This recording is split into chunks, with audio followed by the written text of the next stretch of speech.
Well, hello there. So I've got a problem, and that problem is rust. 2012 Jeep, leaking transmission fluid. Transmission pan, rusty, causing it to leak. Not cool.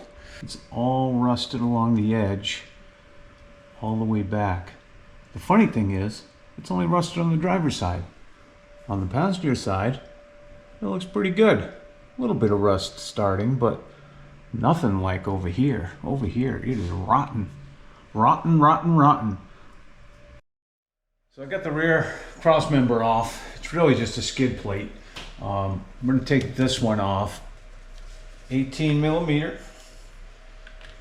Thank you, Fiat.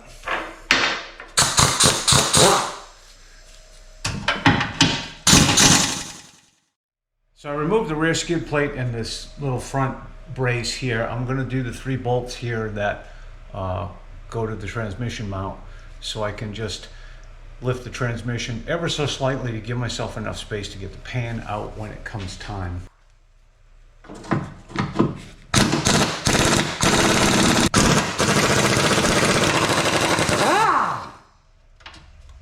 So I've got the cross member unbolted from the transmission, and I just need to jack this up a little bit so I have a little bit more space.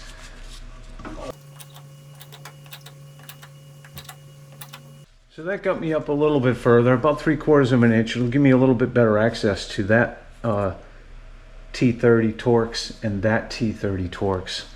So there's a heat shield on this side. It's a 10 millimeter bolt. I got to take that out.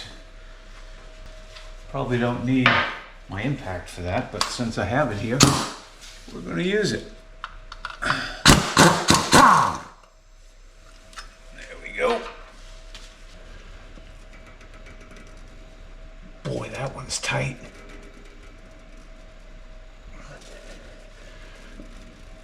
Yep, I broke it. That one was nice and easy. This one's the one that looks the rustiest. It's either broken free or broken.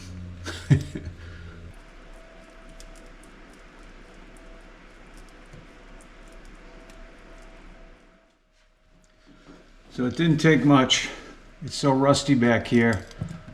I poked a hole in it without really trying to.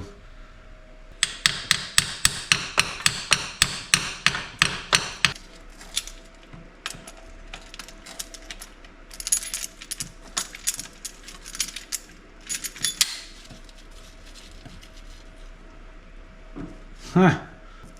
I just twisted the whole thing out since the pan was destroyed anyway.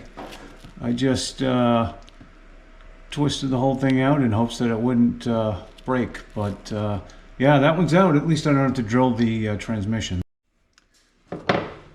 So this one is stuck on there as well. Doesn't look as rusty though, but it's not good.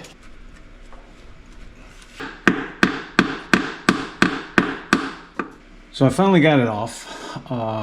I spared you my frustration, but what I ended up doing was just twisting it and, you know, just crunching the metal of the pan to get this off because the bolt is broken off inside there.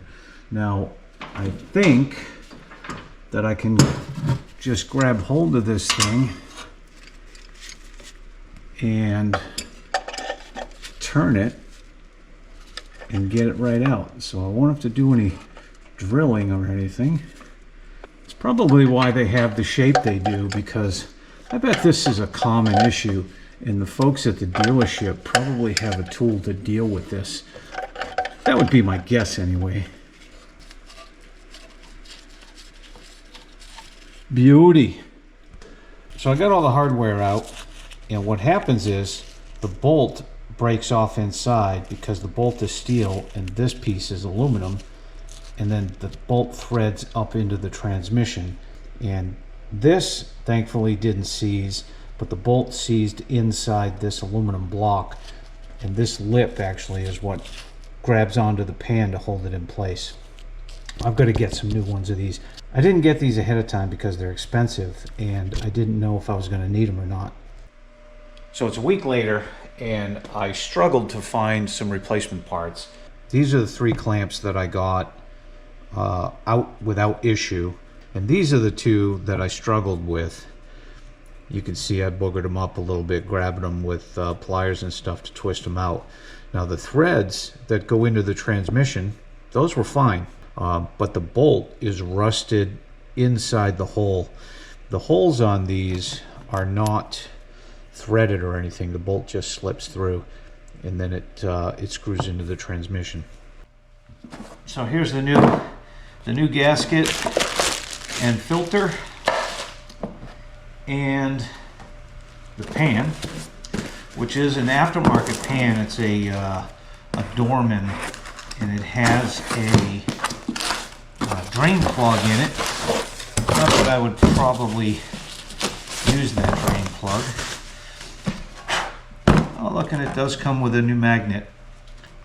I do want to make sure that drain plug is tight before I just assume that.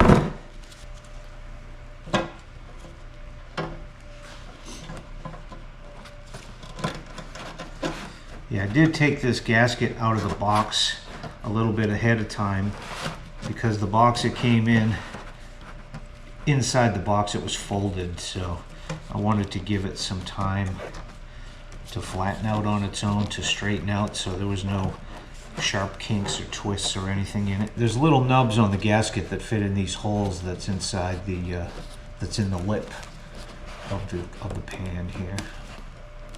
So I'm going to put some anti-seize on these bolts. Filter. Little tab. See if I can get this in. It's going to go like that. And I'm going to take these 2 new pieces and put them towards the back because those are the ones that are hardest to get to. This one's different than the other 5. It has the extra bolt hole for the heat shield right here. Put it back here.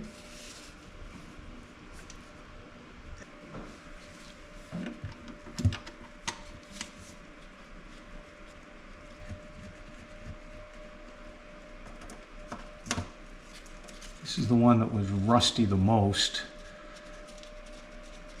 The torque spec on these is 7 foot-pounds. I can get to some of them with my torque wrench, but not all of them, so we're going to have to kind of wing it on these back 2 because I won't get my torque wrench on these. Heat shield goes like that, bolts there. That one's in. That one's in. A little tough to get to that one. And that side's all set. So rather than use my massive foot-pounds torque wrench, I'm going to use this inch-pounds torque wrench. A Google search tells me that 7 foot-pounds is 84 inch-pounds. So I'll try and get it as close as I can.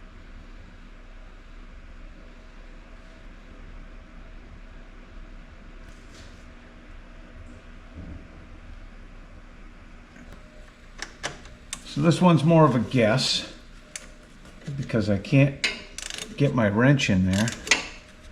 So we'll do it by feel. There's not enough room for a torque wrench.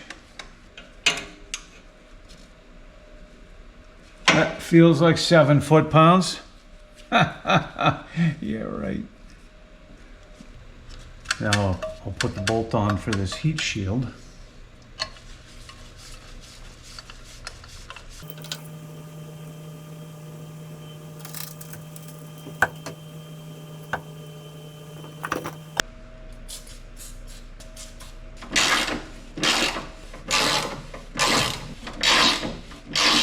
You know, one thing I always forget about too is how flammable transmission fluid is.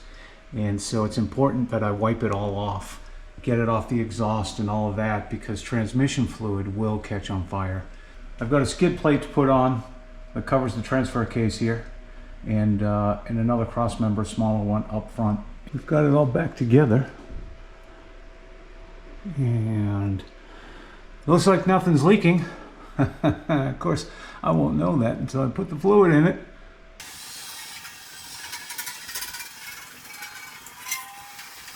And I've got ATF plus 4.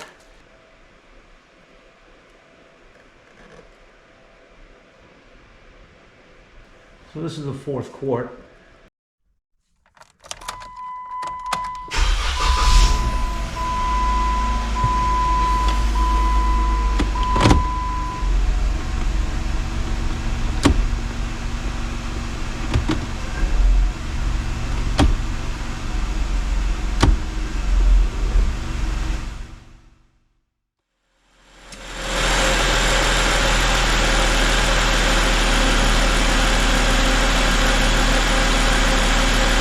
It's way easier to do it with the lift. If I didn't have the lift, I would have paid somebody to do it.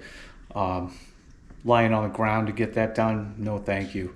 I don't know why that rusts like that. My dad used to always say the driver's side rusts much worse than the passenger side, only because that's the side that's closest to the center of the road. When I was searching for the parts, one of the things that was mentioned to me by one of the parts people was that because they started using that salt brine, that liquid brine on the roads, that tends to cause vehicles to rust a little more than the regular broadcast salt. I'm not sure that's true, but what do I know? Maybe it is. But just seems weird that I've never had an oil pan or transmission pan or any of that rust. First time for everything, I guess. Maybe it's because they don't make things like they used to. Altogether, I think the parts with the pan, the gasket, the filter, the other, hardware, the bolts and the clamps, I probably spent a little over $200. But in any case, it's done. Hey, I appreciate you watching. Thanks for checking in. I hope you have a great day, and we'll see you next time.